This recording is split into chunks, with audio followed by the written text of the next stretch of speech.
Oke, hari ini kita akan belajar bersama tentang diseminasi budaya positif.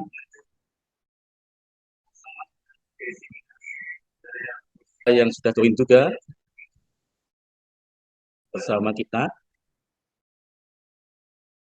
tentunya ini sangat baik buat selalu berguna buat kepentingan anak didik kita serta anak didik Bapak Ibu.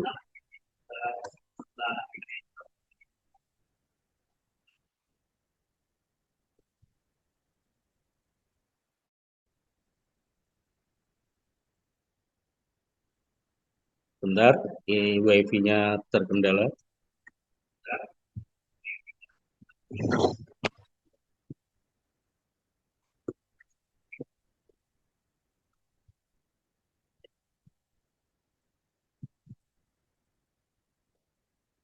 Oke, yang pertama adalah diseminasi.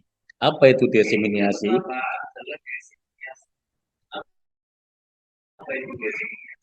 Diseminasi terhadap kalayak lama,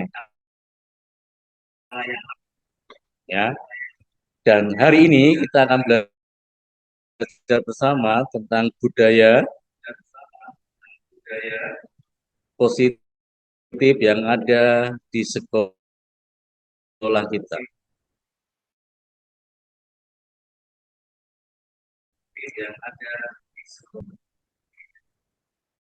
Diseminasi budaya positif di sekolah adalah upaya sistematis untuk menanamkan nilai-nilai norma kebiasaan positif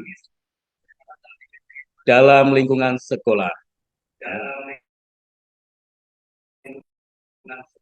Di mana tentunya tanamkan ke anak-anak. Karena dengan nilai-nilai norma dan kebiasaan yang positif ketika kita memberikan sesuatunya ke mereka tentunya akan menjadi bermanfaat buat kepentingan anak-anak didik kita ke depannya.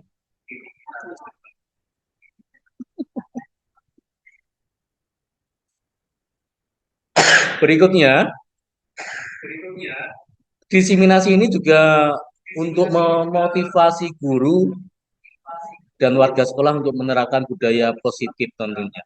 Ya, di mana kita sebagai leader, kita ada di atas, kita ada di depan, sebagai contoh buat anak-anak kita untuk bisa membudayakan sesuatu yang positif, ya, ke anak kita. Berikutnya, tujuan diseminasi ini adalah peserta merasakan perubahan paradigma tentang disiplin, peserta mengetahui konsep-konsep disiplin positif, peserta mengetahui untuk penerapan budaya positif di sekolah. Diharapkan setelah output ini teman-teman bisa memiliki paradigma baru tentang pengetahuan tentang disiplin, bagaimana cara mendisiplinkan anak ketika anak bermasalah, sehingga apa yang mereka dapatkan bisa menjadi sesuatu yang baik buat mereka juga.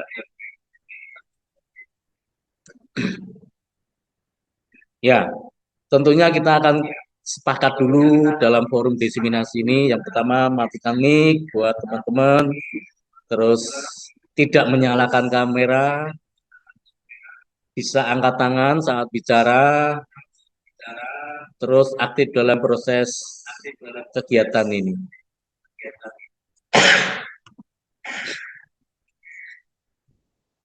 Mari kita mulai dengan senyum dulu, teman-teman. Mari senyum selama 30 detik. Kasih senyum yang terbaik, teman-teman. Boleh kanan kirinya dilihat. Kasih senyum yang terbaik. Sudah? Wah, luar biasa ya teman-teman. Sudah dikasih senyum satu dengan yang lain. Berikutnya, Konsep yang pertama adalah perubahan paradigma belajar. Ya, ini silakan ada satu permainan. Silakan teman-teman genggam genggam kepalan tangan teman-teman. Bayangkan di dalam kepalan itu ada sesuatu yang berharga. Misalkan ada uang, ada emas, digenggam dengan erat. Ya. Terus ada rekan Anda di sebelah Anda ingin membuka kepala yang teman-teman itu pertahankan dengan berbagai cara, dengan rayuan mungkin, dengan apa, dengan paksaan. Kira-kira teman yang tadi kepalanya itu mau dikasihkan nggak teman? Yang tadi kepalanya itu dikasihkan nggak? Atau tetap mempertahankannya? Atau tetap mempertahankan? Ya, pasti teman-teman mau mempertahankan apa yang sudah teman-teman lakukan, ya. Is okay, itu masalah kontrol teman-teman. Mau dikasihkan atau tidak, atau mau dikasihkan itu sesuatu yang fleksibel. Berikutnya, kita akan belajar tentang konsep-konsep disiplin positif. Yang pertama adalah disiplin positif. Yang kedua adalah motivasi perilaku manusia. Yang ketiga adalah keyakinan. Yang keempat adalah kebutuhan dasar manusia. Yang kelima, posisi kontrol restitusi. Yang keenam adalah segitiga restitusi. Ya, teman-teman bersama orang tua nanti akan belajar bagaimana pengertian disiplin positif, perilaku manusia, keyakinan sekolah, kebutuhan dasar manusia, sampai posisi kontrol. Yang pertama adalah disiplin positif. Bagaimana kita bisa mendisiplinkan anak kita, siswa-siswa kita secara positif. Disiplin positif merupakan suatu cara penerapan disiplin yang mengajarkan anak bertanggung jawab dan menumbuhkan kesadaran diri berdasarkan nilai-nilai kebajikan. Ya, ini adalah pengertian disiplin positif, di mana disiplin positif ini mengajarkan anak bertanggung jawab dan menumbuhkan kesadaran. Jadi tidak paksaan lagi ya Bapak Ibu, orang tua, dan didasarkan nilai-nilai kebajikan. Nilai-nilai kebajikan itu apa aja? Banyak. Ya, ada nilai kerjasama, gotong royong, inisiatif, terus berpikir global. Itu adalah nilai-nilai kebajikan yang mau ditanamkan di dalam disiplin positif ini. Berikutnya, disiplin positif lebih ke arah disiplin diri yang dapat mengontrol diri dalam melakukan segala tindakan. Artinya apa? Bahwa disiplin positif itu lebih ke arah mengontrol diri dalam melakukan segala kegiatan. Jadi harus tahu kita anak-anak ketika melakukan kesalahan, kita bisa mengontrol mereka dengan baik.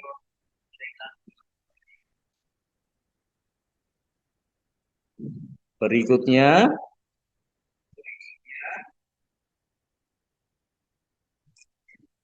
disiplin.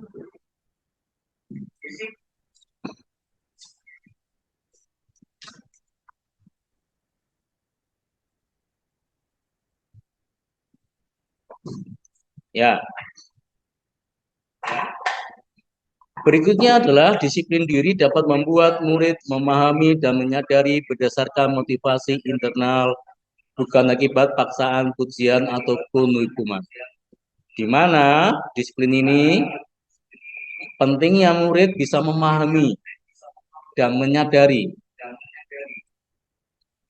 lewat motivasi internal, motivasi dari dalam diri, bukan akibat paksaan. Jadi ketika kita berbicara disiplin positif ini, kita berbicara tentang tanpa paksaan, tanpa pujian, mereka melakukan dan hukuman tentunya. Sehingga apa yang kita tanamkan ke mereka tidak lagi sesuatu yang berdasarkan karena mereka takut hukuman yang ada di sekolah ataupun paksaan yang datang dari dalam diri mereka. Berikutnya,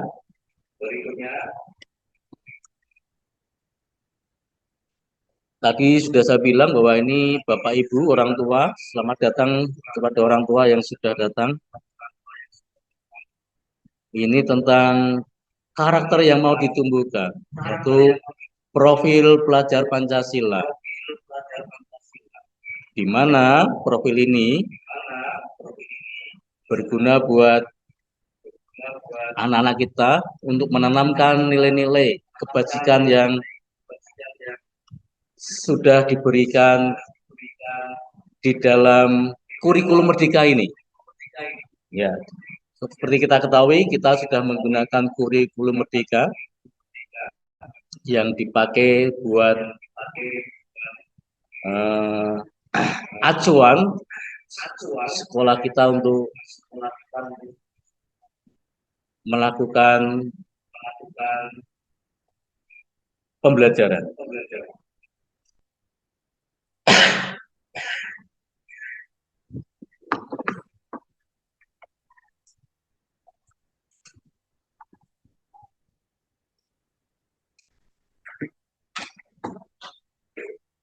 Disiplinkan anak tentu ada motivasi dari anak, ada perilaku motivasi manusia, ya.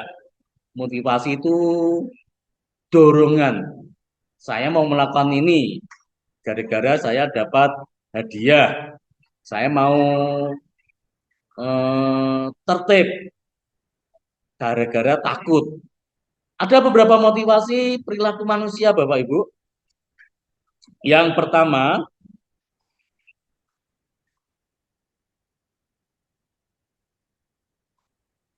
untuk menghindari ketidaknyamanan atau hukuman. Ya, ini motivasi ketika kita mau berdisiplin. Takut karena ada hukuman. Ketika kita mau melanggar, kita takut ada hukuman. Ya, contohnya, saya takut dapat hukuman ketika telat sekolah, makanya saya harus berangkat sekolah lebih pagi lagi. Itu. Yang kedua, untuk mendapatkan imbalan atau penghargaan dari orang lain. Ini motivasi melakukan sikap disiplin. Ya, mendapatkan imbalan atau penghargaan dari orang lain. Wah, dapat pujian dari ibu guru, kamu kok rajin sekali berangkatnya. Kamu kok gasik sekali berangkatnya. Kamu kok pakaiannya komplit sekali. Itu sesuatu penghargaan yang diberikan oleh orang lain. Ya, maka dari itu boleh Bapak Ibu memberikan apresiasi ke anak-anaknya ketika melakukan yang bagus, melakukan disiplin positif yang bagus.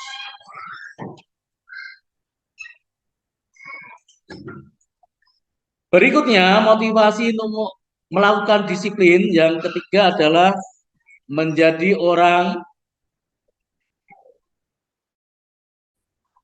yang mereka inginkan dan menghargai diri sendiri dengan nilai-nilai mereka percaya. Artinya apa? Mereka memiliki harga diri yang harus dipunyai.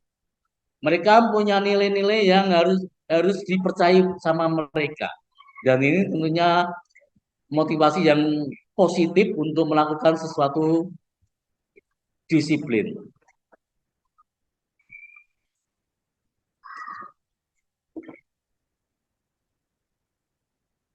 Berikutnya kita menginjak ke yang keempat, itu keyakinan sekolah atau kelas. Ya, apa itu keyakinan sekolah atau keyakinan kelas? Di sekolah kita mengenal ada peraturan sekolah.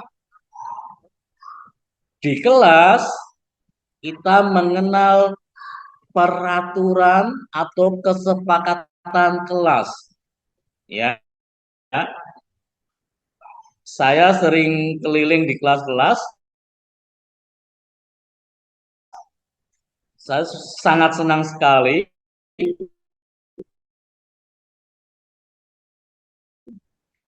di sekolah kita bersama, ya, antara putra putri, banyak kesepakatan yang dirembuk bersama-sama bersama Bapak Ibu guru kelas. Maksud saya ada dilarang berlari-lari di kelas, tidak boleh membawa HP, saat istirahat dilarang makan di kelas. Ya, beberapa kali saya lihat itu. Tidak boleh berkata kasar, tidak boleh mengejek nama orang tua. Itu beberapa yang saya lihat di kelas-kelas putra putri Bapak Ibu. Benar, Pak, mengajak nama orang tua. Itu adalah kesepakatan kelas, ya. Tidak salah Bapak Ibu wali murid ya membuat kesepakatan kelas, cuma kita mau rubah nih, namanya tidak kesepakatan kelas lagi, tidak peraturan kelas lagi, tetapi namanya keyakinan sekolah.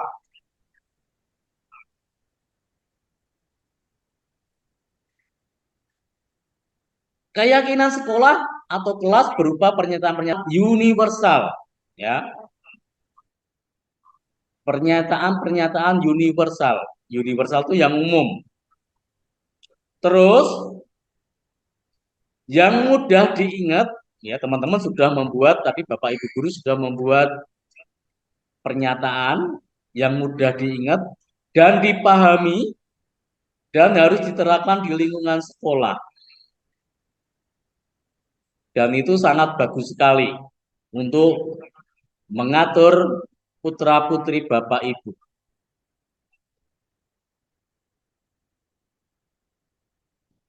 Di mana keyakinan kelas ini sangat bermanfaat buat warga kelas. Ya, ini ada beberapa contoh. Tadi sudah saya utarakan. Ya, tidak boleh berjualan, tidak boleh berjualan di dalam kelas. Mungkin ada yang seperti itu juga. Terus tidak boleh mengejek nama orang tua juga, beberapa seperti itu. Ya, itu adalah keyakinan kelas yang dibuat bersama-sama antara Bapak Ibu guru dan siswa, di mana itu harus ada kesepakatan. Jadi nanti orang tua juga harus tahu di sekolah itu ada namanya keyakinan kelas atau kesepakatan kelas. Jadi nanti kalau dapat laporan dari anak, Pak, saya tadi kena konsekuensi, HP saya disita. Bapak Ibu juga harus tahu itu. Karena dengan keyakinan kelas yang sudah dibuat bersama-sama, sudah didilkan bersama, kita ada namanya konsekuensi. Konsekuensinya apa? Konsekuensinya ya tadi HP-nya disita oleh Bapak Ibu guru karena memang nggak boleh membawa HP. Terus ada lagi ya yang berbicara kotor. Nah, bisa kotor tadi mungkin ada laporan ke orang tua, Pak, tadi saya disuruh istighfar ya beberapa kali. Jadi Bapak Ibu guru, Bapak Ibu orang tua jangan kaget kalau anak-anak disuruh istighfar beberapa kali gara-garanya anak Bapak Ibu ngomong sembarangan, ngomong tidak benar. Ya, itu kesepakatan kelas.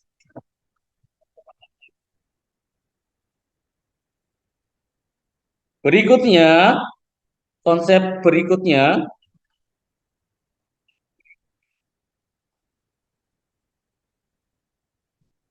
setiap kita mendisiplinkan anak, pasti ada namanya kebutuhan dasar manusia. Ya, setelah tadi motivasi, ada kebutuhan dasar manusia tentunya. Yang ini menjadikan seorang murid akan melakukan tindakannya sesuai kebutuhan yang mereka butuhkan.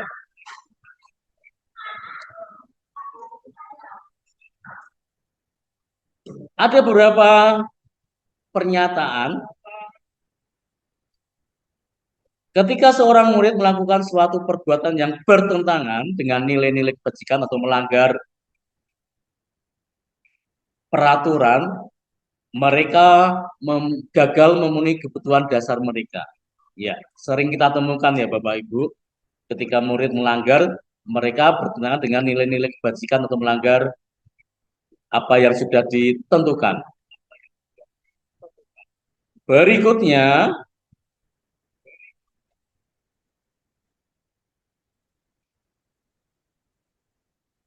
ada 5 kebutuhan dasar manusia, di mana ini mempengaruhi nanti sikap perilaku dari seorang anak. Yang pertama adalah bertahan hidup. Yang kedua adalah kasih sayang dan rasa diterima. Yang ketiga adalah penguasaan. Yang keempat adalah kebebasan. Dan yang kelima adalah kesenangan. Di mana kebutuhan dasar manusia ini juga berlaku terhadap anak didik kita. Mereka punya kebutuhan untuk bertahan hidup,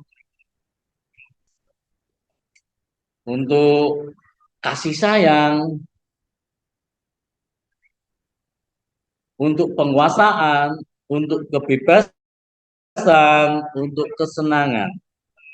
Ya, saya akan tampilkan beberapa kebutuhan dasar ini yang akan memberikan dampak kepada anak ketika melakukan sesuatunya. Ini ada beberapa studi kasus. Ibu Suleika, guru wali kelas 9 sedang bingung menghadapi ulas seorang murid di kelasnya, namanya Tommy. Beberapa anak telah mengeluarkan Tommy yang seringkali meminta bekal makan siang. Mereka dengan paksa jika Anda menghadapi situasi seperti ini, seperti Ibu Suleika, yang akan Anda lakukan? Ya, tentunya kita lihat kasusnya seperti apa. Ya, ada murid yang minta makanan ke siswa lain, dan ini mungkin bisa terjadi di sekolah kita, Bapak Ibu. Ya, ada yang minta nasi ke temennya, minta jajan ke temennya, dan itu bisa terjadi. Karena apa, Bapak Ibu? Karena kebutuhan tadi, kembali ke kebutuhan bahwa siswa itu punya kebutuhan manusia yang tentunya kita menelaah satu persatu. Tidak bisa menyalahkan, oh ini seperti ini. Bisa saja alasan Tommy yang pertama ya, orang tuanya tidak membawakannya bekal makan siang. Maka kebutuhan dasar yang sedang usaha dipenuhi oleh Tommy adalah kebutuhan untuk bertahan hidup. Itu mungkin alasan yang pertama. Tommy mau bertahan hidup dengan apa? Dengan minta temennya, seperti itu. Ya, kebutuhannya Tommy apa? Kebutuhannya bertahan hidup dengan minta bekal temennya. Yang kedua, alasan Tommy tidak membawa bisa jadi karena dia senang temannya jadi memperhatikan dia. Ya, sudah nggak bawa bekal, dia ingin diperhatikan oleh temannya. Sehingga temannya melaporkan tindakannya itu. Sehingga orang tuanya jadi memperhatikan dia. Makanya kebutuhan yang dibutuhkan oleh Tommy apa? Kasih sayang dan rasa diterima oleh orang lain. Alasan yang ketiga,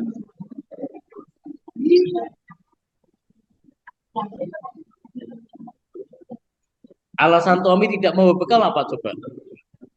Karena temannya jadi takut dengan dia dan menuruti keinginannya. Ketika Tommy tidak membawa bekal dan minta, temannya takut. Wah, ini mau dikasihkan atau tidak? Sehingga dia menuruti keinginan Tommy. Maka secara tidak langsung sebenarnya Tommy itu sedang berusaha memenuhi kebutuhan dasarnya. Apa coba Bapak Ibu? Kebutuhan dasar apa tadi? Kekuasaan. Wah, tetap punya kuasa. Mentang-mentang menang-menang sendiri. Saya butuh makanan ini, saya minta. Nah, itu dia untuk memenuhi kebutuhan kekuasaannya.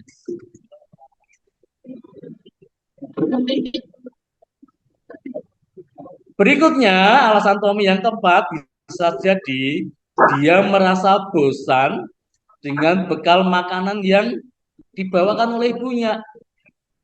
Jadinya dia minta-minta, dia mengambil paksa karena gara-garanya bosan. Sehingga apa? Dia mencoba makanan teman-temannya yang beraneka ragam. Makanya Tommy sedang berusaha memenuhi kebutuhan akan kebebasan. Ya, dia ingin bebas memilih untuk meminta makanan teman-temannya.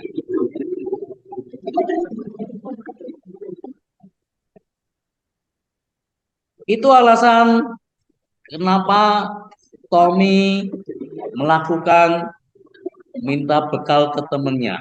Ya, atau bisa jadi Tommy iseng dan menikmati ekspresi wajah teman-temannya. Nah, sudah minta bekal temannya, dia ekspresinya senang. Ya, dia ekspresinya senang. Malah senang. Nah, itu kebutuhan juga yang pengen Tommy inginkan.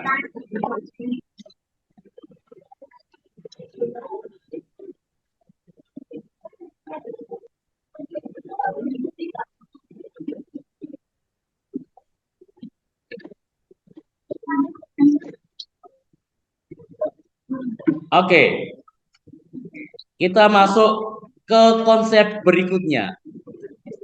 Posisi kontrol restitusi. Ya, ini berguna sekali buat Bapak Ibu guru yang mengajar, juga Bapak Ibu orang tua murid. Anak melakukan sesuatu, ketika anak melakukan kesalahan atau pelanggaran, kita ada di posisi kontrol. Ya, posisi kontrol artinya apa? Posisi kontrol ya bisa mengontrol anak. Bapak Ibu bisa mengontrol siswa. Sehingga apa yang kita berikan nanti bisa tepat sasaran.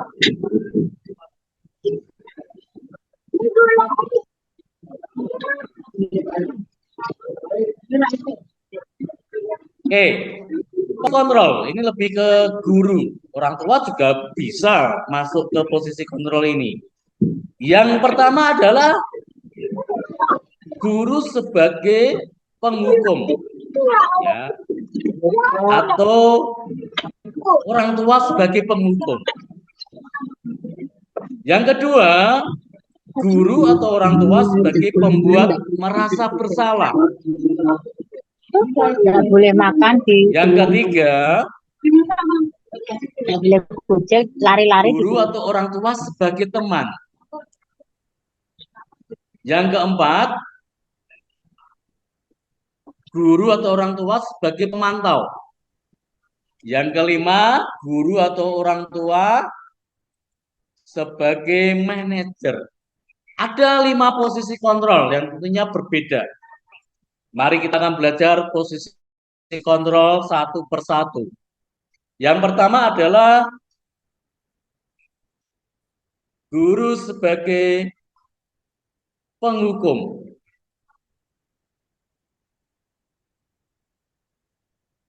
Sebagai penghukum, guru biasanya langsung menggardik, langsung menyindir, langsung menunjuk-nunjuk. Itu penghukum. Ya. Biasanya guru berkata apa? Kalau kamu tidak melakukannya, awas ya, rasakan. Nah, itu kontrolnya sebagai penghukum. Hasilnya apa? Anak-anak akan memberontak, akan menyalahkan orang lain, berbohong. Ya, itu ketika bapak ibu guru atau orang tua sebagai kontrol sebagai penghukum. Ya, terus dampaknya apa? Dampak akan mengulangi kesalahan lagi. Ya, dampaknya akan mengulangi kesalahan lagi.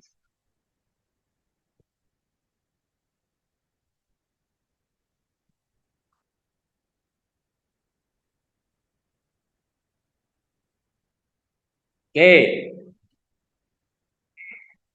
berikutnya saya akan melihatkan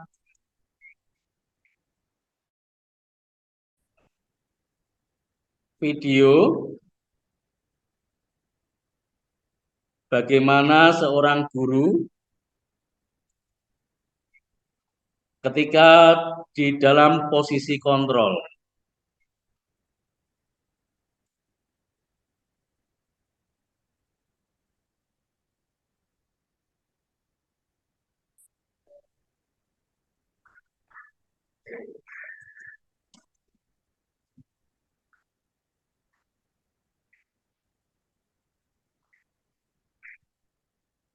Hmm.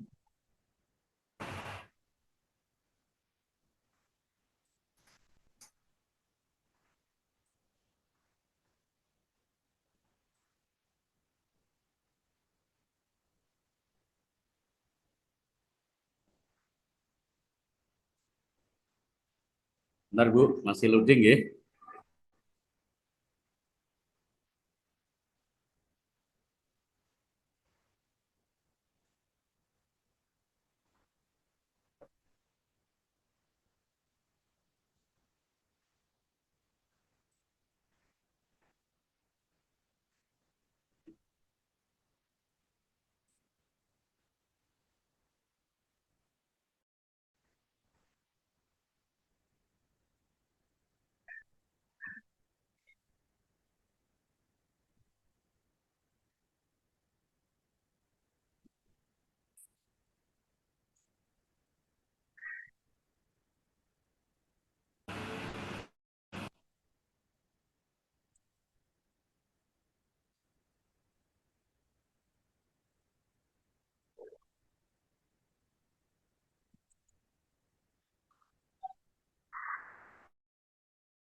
Mohon maaf Bapak Ibu, terkendala jaringan WiFi. Saya lanjutkan aja.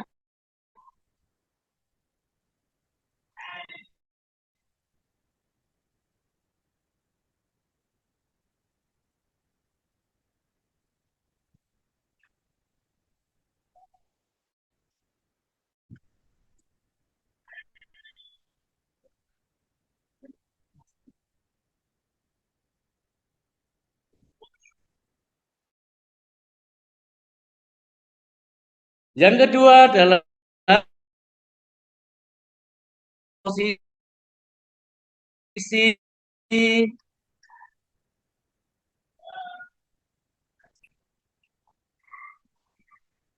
membuat rasa bersalah.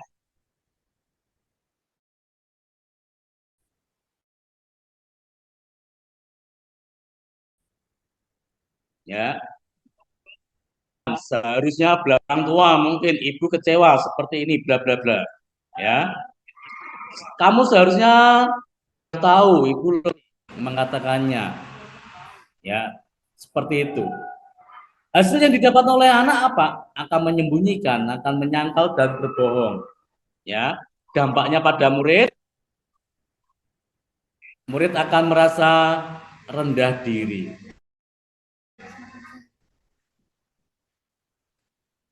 Yang berikutnya adalah teman, kontrol sebagai teman. Ini memposisikan seorang guru atau orang tua sebagai teman, ya. Apa nih?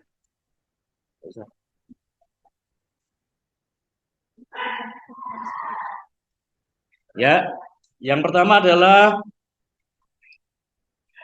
ayolah lakukan demi ibu. Contohnya seperti itu. Masa kamu tidak mau ingat tidak ibu pernah bantu.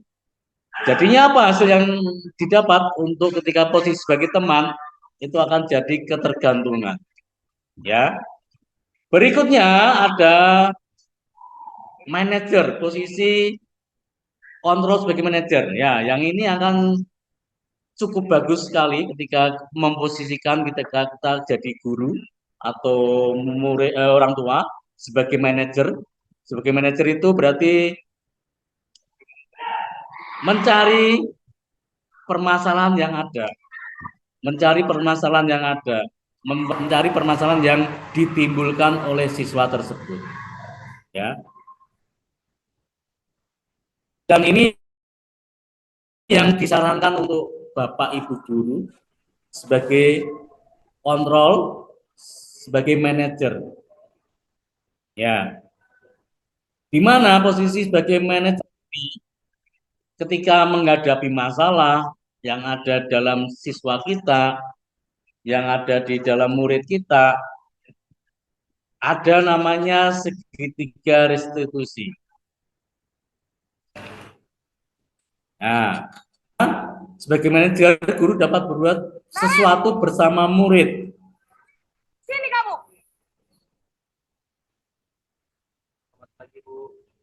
Kamu terlambat. Kamu deh, pasti terlambat. Aku Apa? Apa coba? Alasan kamu apa lagi? Kapan sih kamu tidak terlambat? Dalam sekali ya kamu jadi saya dasar pemalas. Gak kapok-kapok sih kamu. Sudah berapa kali kamu Benar, ini video baru bisa. sana? Kamu keliling 8 kali. kenapa saya harus keliling lapangan basket, Bu? Kenapa? Kamu melawan ibu. Berani-berani jawab. Sudah terlambat, masih berani jawabnya. Sekarang keliling 5 kali sekalian. Bibo. Nah, ini contoh ketika posisi sebagai kontrol sebagai penghukum Bapak Ibu. Posisi penghukum biasanya berbicara menghakimi, menunjuk menyakiti, dan bisa berupa fisik maupun psikis. Ya, ini posisi penghukum. Menghardik, menunjuk-nunjuk. Pada posisi penghukum adalah ini cenderung akan mengeluarkan bahkan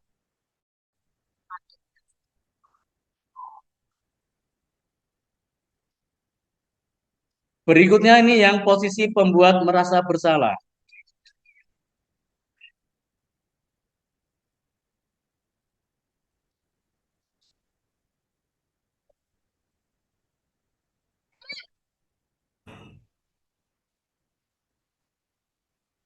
Selamat pagi, Bu. Naren, kamu kenapa terlambat lagi, nak? Ya Tuhan, Naren. Kamu senang ya bikin ibu susah ya? Kalau kamu terlambat lagi, nanti ibu yang ditegur bapak kepala sekolah, nak. Bisa tidak kamu.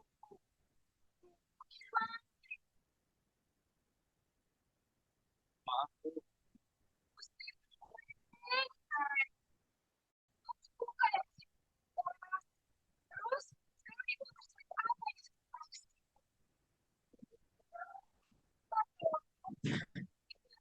Apa coba? Maaf, Bu. Maaf sekali. Ya sudah. Usah lagi.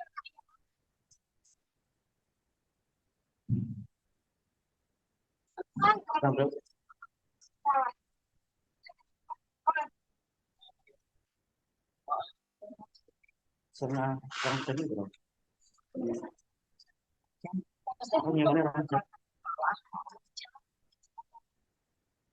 Iki.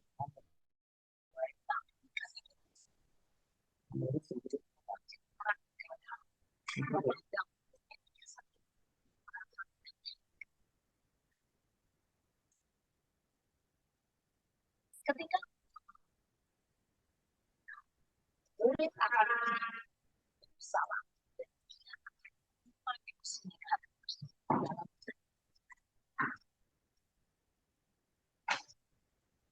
Berikutnya adalah posisi teman Bapak Ibu ketika sama-sama ada masalah di siswa.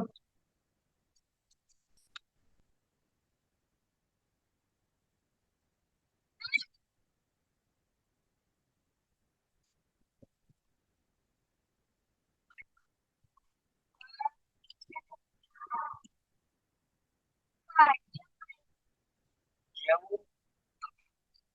Saya yang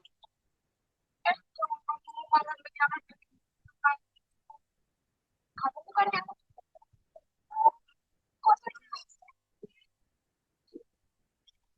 saya memang bangun tadi. Jadi biarpun saya lagi kencang, nggak kejar. ya sudah sana. Lagi ya.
Berikutnya adalah pemantau Bapak Ibu. Bagaimana menyikapi ketika ada masalah yang sama.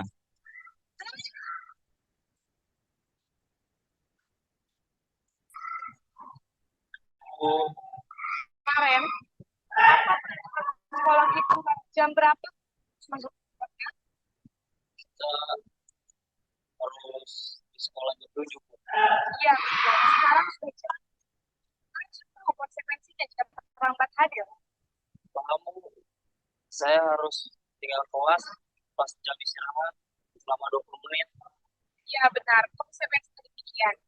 Jadi nanti jam 9.30 pas istirahat, kamu harus tenang kerjakan tugas tambahan. Baik, Bu.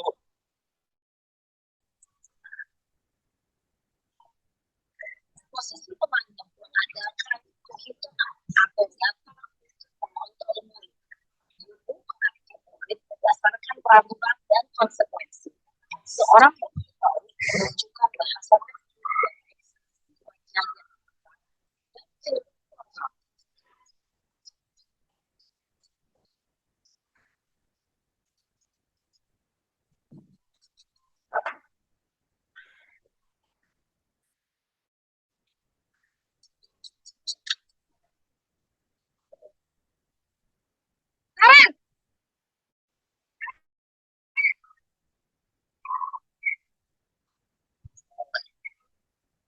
Selamat pagi kalian.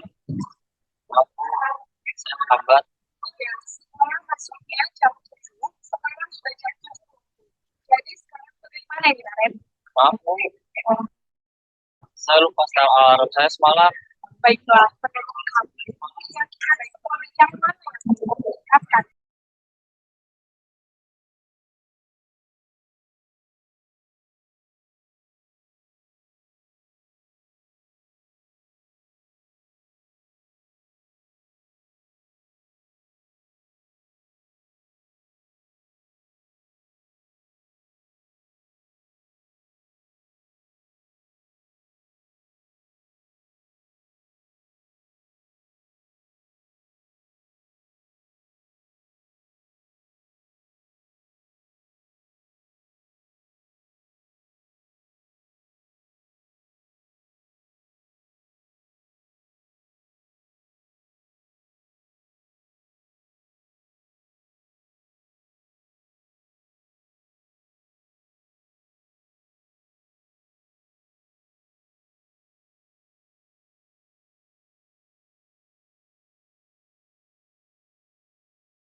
Ya, Bapak Ibu, tadi sudah kita melihat video beberapa posisi kontrol yang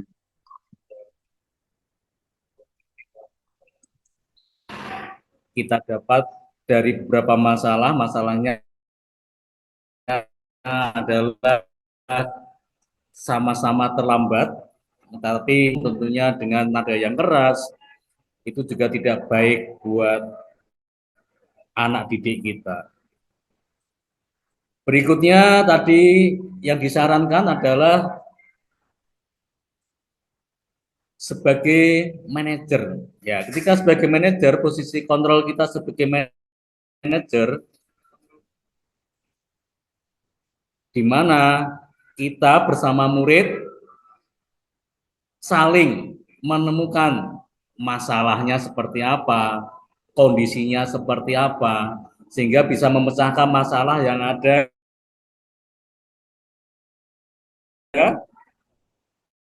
dari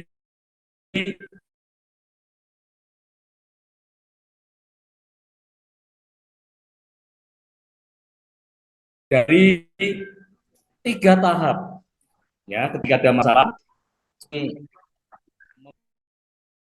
membahas bagaimana Dio sering malas masuk sekolah. Ya, di sini saya mencari permasalahan, akar permasalahan yang ada, sehingga menemukan solusinya. Ya, dimulai dari apa? Ada namanya 3 restitusi, segitiga restitusi.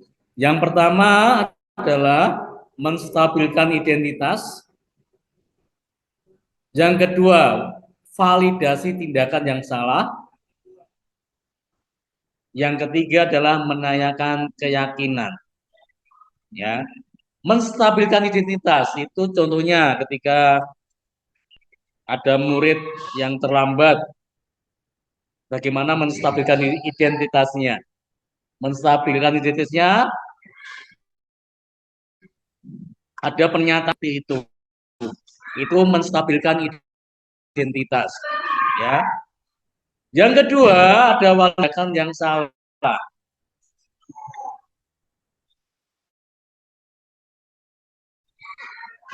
Validasi tindakan salah, kita menemukan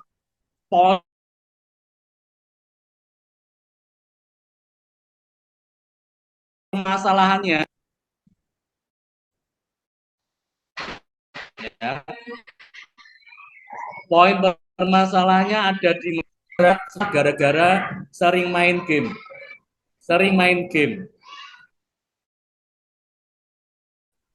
Tidurnya malam, sehingga anak tersebut tidak masuk kelas.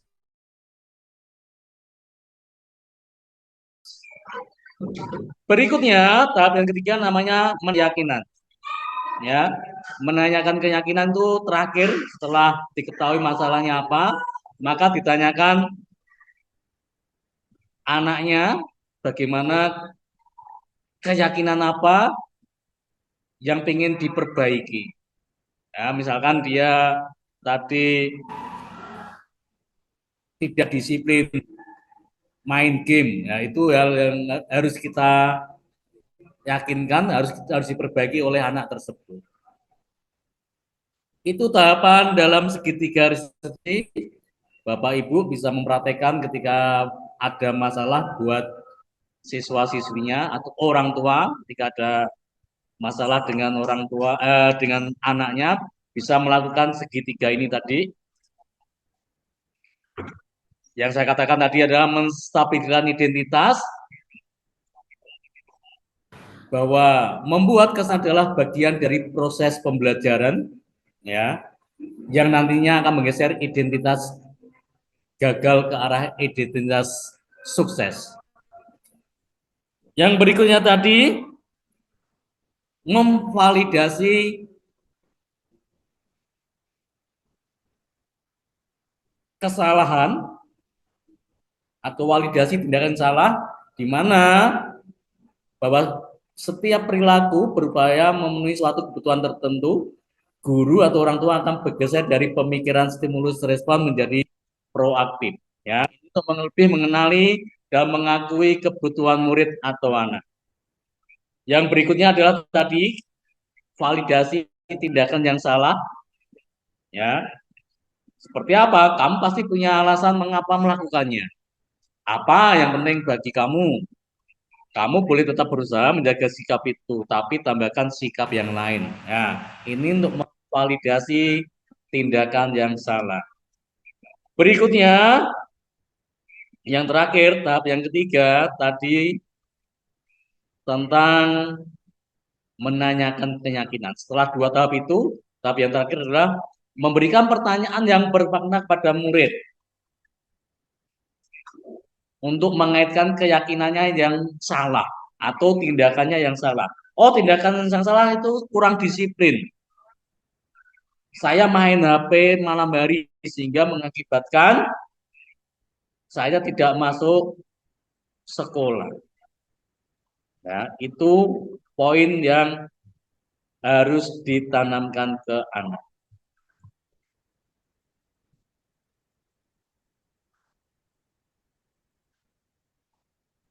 Menanyakan keyakinan, ya tadi menanyakan nilai-nilai yang mau dibangun oleh orang tua atau guru. Ya,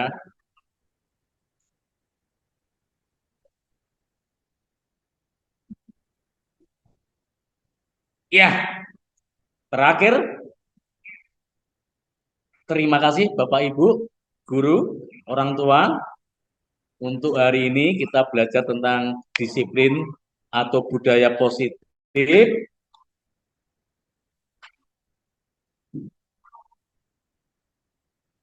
Silakan bisa dipraktekkan nanti. Lebih lagi bagaimana mendisiplinkan anak secara positif di sekolah supaya saling bersinergi satu dengan yang lain. Itu aja Bapak Ibu, terima kasih untuk perhatiannya. Untuk waktu dan tempat saya kembalikan ke hostnya Bu Yeni. Matur suwun Bu Yeni. Terima kasih kembali Bapak Agus. Untuk sesi tanya jawab kepada para hadirin, saya persilahkan untuk bertanya kepada pemateri. Silakan Bapak Ibu, ada yang akan ditanyakan oleh pemateri.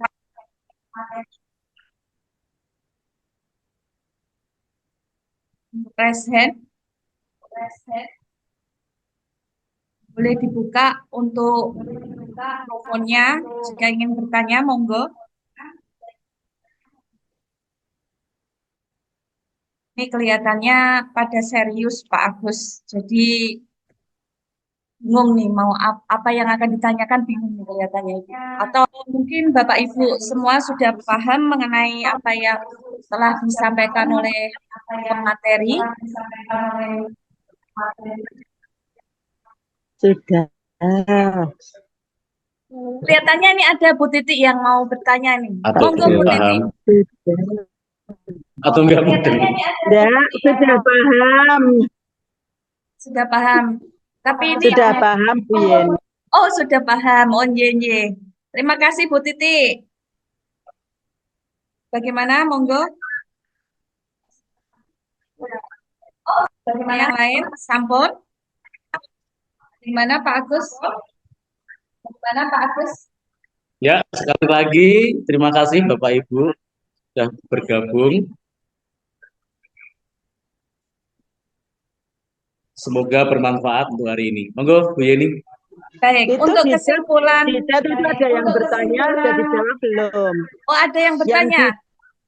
Di chat itu loh, Di chat. chat. Oh, di pertanyaannya chat. di chat, Oh, ya. di obrolan Ya, Bu ya. Titi, terima kasih Bu Titi. Sudah memberitahu nih.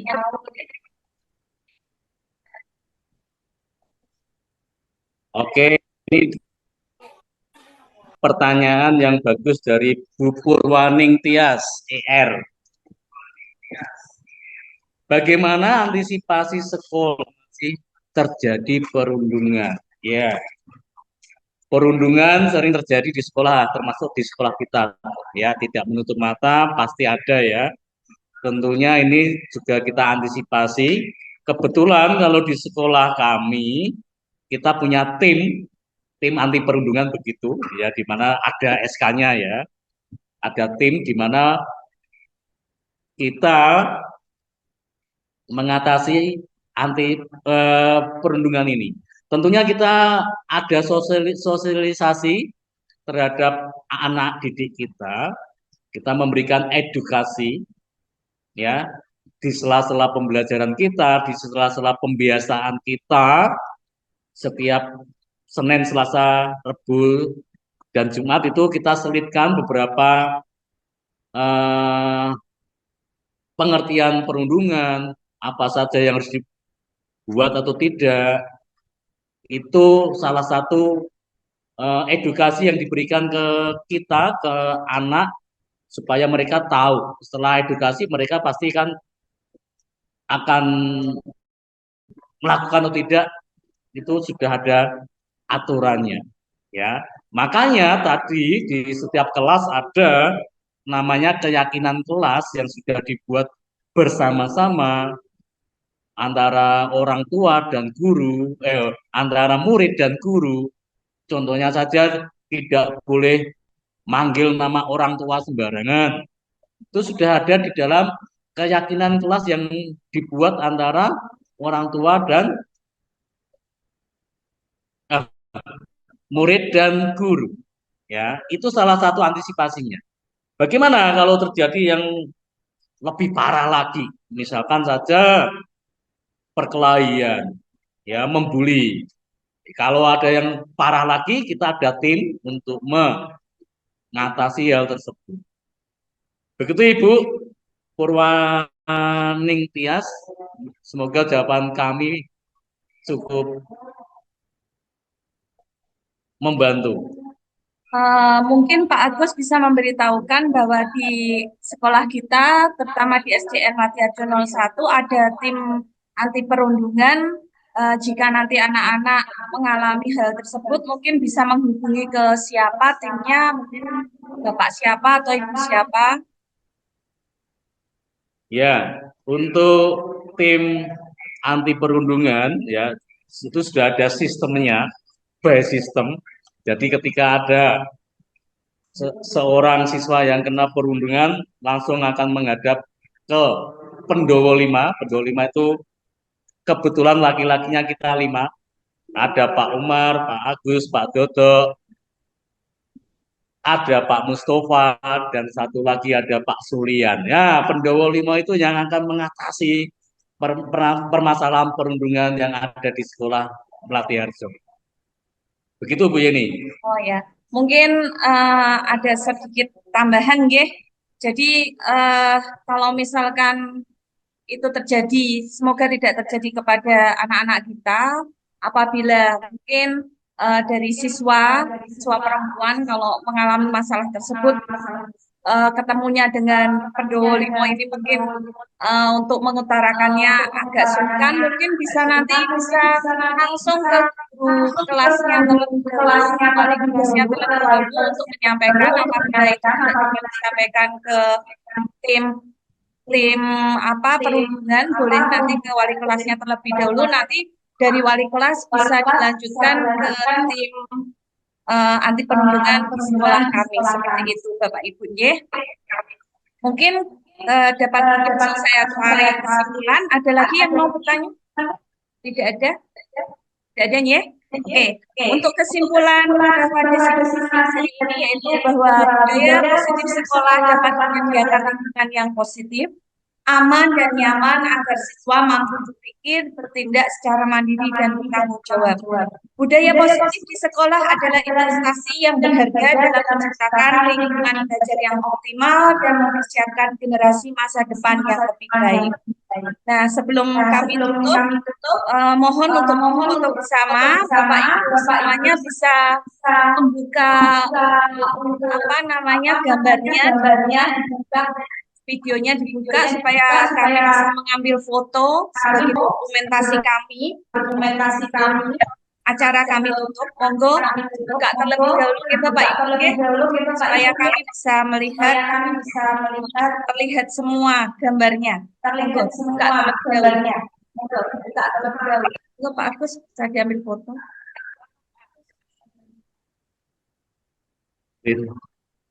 Screen aja. Oke, sudah semua dibuka. Ini masih ada tertutup, mungkin masih kurang. Kalau ini saya ambil gambarnya. Ya. Saya ambil gambarnya. Ya. 1, 2. Senyum terindah. 1, 2. Senyum terindah. Hari ini saya buka untuk standar.